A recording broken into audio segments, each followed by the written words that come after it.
தெற்கு வங்கக்கடல்ல இந்த பென்சல் புயலானது நேற்று மாலை 5:30 மணிக்கு கரையை தொடங்கி 11:30 மணிக்கு கரையை கடந்து முடிந்திருக்கிறது. இதன் காரணமாக புதுச்சேரிக்கு அருகே இந்த பென்சல் புயல் கரையை கடந்திருப்பதன் காரணமாக புதுச்சேரியில் மட்டும் 48.4 சென்டிமீட்டர் அளவிற்கு மழை என்பது பதிவாகி இருக்கிறது. குறிப்பாக இந்த புதுச்சேரியில் கடந்த 30 ஆண்டுகள், அதாவது 1995 2024 அந்த 30 ஆண்டுகள்ல இல்லாத அளவிற்கு கனமழை என்பது கொட்டி தீர்த்து இருக்கிறது. இதன் காரணமாகவே புதுச்சேரியில் பல்வேறு பிரதான சாலைகள்ல மழைநீர் என்பது அதிக அளவு தேங்கி இருக்கிறது. மரங்கள் வேரோடு சாய்ந்திருக்கிறது. கடைகளுடைய பெயர் பலகை விழுந்திருக்கிறது. நிறைய இபி லைன் ஒயர்கள் கீழே அருந்து தொங்கி கிடக்கக்கூடிய ஒரு சூழல் என்பதுதான் ஏற்பட்டிருக்கிறது. நாம் தற்பொழுது புதுச்சேரி பேருந்து நிலையம், தற்காலிக பேருந்து நிலையத்திற்கு எதிரே இருக்கக்கூடிய அரசு விரைவு போக்குவரத்து கழகத்துடைய பணிமனையில் நின்று கொண்டிருக்கிறோம். இந்த பணிமனை என்பது தமிழக அரசினுடைய பேருந்துகள் நிறுத்தி வைக்கக்கூடிய பணிமனைகளாக இருக்கிறது.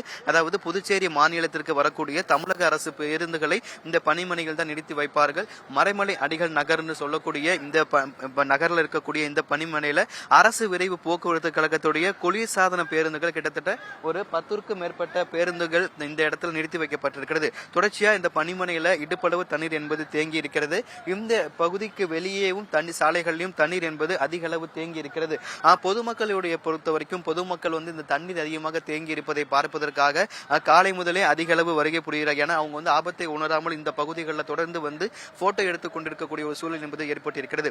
இந்த பாதுகாப்பு பணியில் இருந்த காவலரிடம் கேட்டபோது இந்த தண்ணி அதுவாகவே வத்தினால் மட்டுமே உண்டு என தெரிவித்திருக்கிறார். தொடர்ச்சியாக புதுச்சேரிக்கு இன்றைய தினமும் அதி கனமழைக்கான ரெட் அலர்ட் எச்சரிக்கை என்பது கொடுக்கப்பட்டிருக்கிறது. புதுச்சேரி அதே போல 3 மாவட்டங்கள் விழுப்புரம், கள்ளக்குறிச்சி, கடலூர் உள்ளிட்ட 3 மாவட்டங்களுக்கு இன்றைய தினம் அதி கனமழைக்கான எச்சரிக்கையும், புதுச்சேரி மாநிலத்திற்கு இன்று அதி கனமழைக்கான எச்சரிக்கை என்பது கொடுக்கப்பட்டிருக்கு. மேலும் மழை பொழிவதற்கான அதி கனமழைக்கான ரெட் அலர்ட் எச்சரிக்கை கொடுக்கப்பட்டிருப்பதன் காரணமாக மேலும் மழை பொழிவு இன்றைய தினமும் இருக்கும் என எதிர்பார்க்கப்பட்டக்கூடிய நிலையில இந்த பகுதிக்கு அருகே இருக்கக்கூடிய மக்கள் வீடுகள் வசிக்கக்கூடிய மக்களுடைய வீடுகளுக்கு உள்ளேயும் மழைநீர் என்பது உள்ளே புகுந்து இருக்கிறது. மக்கள் தற்போது சாலையின் ஓரமே தஞ்சம் அடைந்திருக்கக்கூடிய ஒரு சூழல் என்பது ஏற்பட்டிருக்கிறது. இந்த சாலையில் இருக்கக்கூடிய மக்களுக்கு உணவு உள்ளிட்ட அடிப்படை வசதிகளை ஏற்படுத்தி தர வேண்டும் என்கின்ற ஒரு கோரிக்கைகளை முன்வைத்திருக்கிறார்கள். இந்த நம்ம நிற்கக்கூடிய இந்த போன்ற ஒரு சூழல் தான் புதுச்சேரி பேருந்து நிறுத்தத்திற்கும் புதுச்சேரியில் இருக்கக்கூடிய பிரதான சாலைகளுக்கு முன்பாகவும் இருக்கிறது. தற்போதைய சூழலை பொறுத்த வரைக்கும் இந்த புதுச்சேரியில் 48.4 சென்டிமீட்டர் மழை என்பது பதிவாகி இருக்கிறது. கிட்டத்தட்ட 30 ஆண்டுகள்ல இல்லாத அளவிற்கு புதுச்சேரியில தற்பொழுது மழை என்பது இந்த பென்சல் புயல் காரணமாக ஏற்பட்டிருக்கிறது.